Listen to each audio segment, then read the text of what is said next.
I don't know if I can manage, but I will try my best.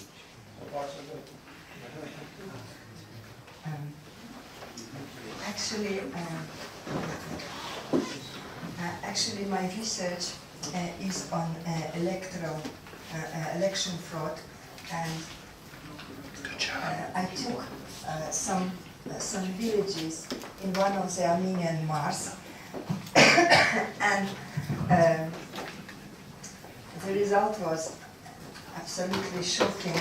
So this is part of my doctoral dissertation, and this is only one aspect of my research. So if we just a couple of words about methodology, and methodology is, as usually, this is ethnographic research, and if we speak about academic genre in which I'm going to talk, is political anthropology, or the anthropology of everyday life. So I want to, I'm sorry I didn't put his name in this slide just because he was in my head and I forgot. This happens sometimes, but actually I really like reading when I write about politics with ethnographic method. I really like reading Edward Schatz and his book entitled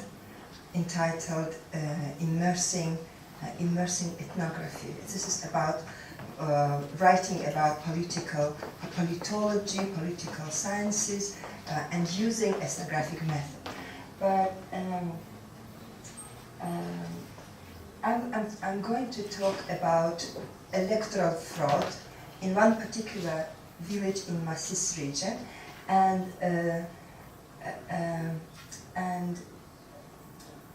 actually I used most of all these theoretical works so that to understand in which conceptual framework I can speak about what's going on in Armenian political reality, in the field of political citizenship in Armenian village.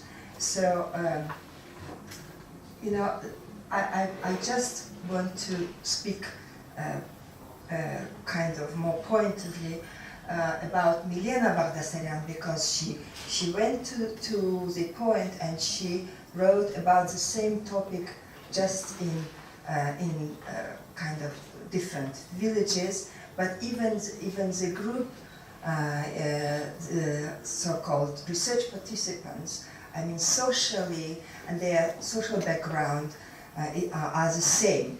And this is a couple of great articles written by her. Thank you, Miliana, she's here.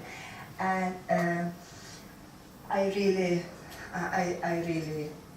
find them very helpful. And the other work by Ziblatt, I just want to prioritize them because he speaks about Germany of 19th century, but he speaks about how land owning would affect electoral behavior. So this is why, even though a couple of articles here are kind of written in historical perspective, still I find them very, very important, because what I'm going to focus on today is that electoral fraud has so many faces, it's multifaceted, and this particular Gurapet, let me just call him like that. This particular Gurapet, he was using multiple illicit tactics, and one of the tactics which I think we have lack of a description of that tactics is manipulation with the right to own land, and in Russian we call it kupche, right? So this is maybe we can speak about this phenomenon in terms of defect of bureaucratic spirit, but also we can also justify these villagers because the whole social context of their move when they moved to these villages was so tragic, dramatic, and is this about my time now? No, yeah. So, and at that particular point, it was kind of Azerbaijanis. I'm talking about villages which were almost 100% inhabited with Azerbaijanis, Yerazis, or Yerevani Azerbaijanis, Armenian Azerbaijanis, and when they moved, they just exchanged their apartments and houses, so there was no proper work done with their documents. So documentation papers were not in order. Another thematic focuses I would like to talk a little bit more about are patron-client relationships and neo-patrimonialism, because these manipulations with land and how these urban people from Baku and Mingichaur, they found themselves in the middle of nowhere with a huge piece of land with which they had no idea what to do, how to make profit or living out of this land. So, and this is about also neo-patrimonial character of politicians or people who aspire to get power because they need to extract money and exploit social resources, and this is, may I say, this is the only reason why they want to get that power. And without extracting that money and resources, there is no sense for them to fight. And you'll see, this is exactly what happened. And another interesting topic I digged in this field is women and their participation in political life, and women as an agents of political citizenship. And that's interesting to see how these gender patterns and gender relations and gender roles, how different they were among locals and among so-called refugees. They are not refugees anymore. It's already 30 years. No. Okay. Yeah, actually, women, especially in first 10 years of their life in this environment, very strange environment, they actually pushed their candidate. They were candidates for being Gura Beduhi, and they actually not to say, actually they were very naive because they couldn't even imagine how the whole environment is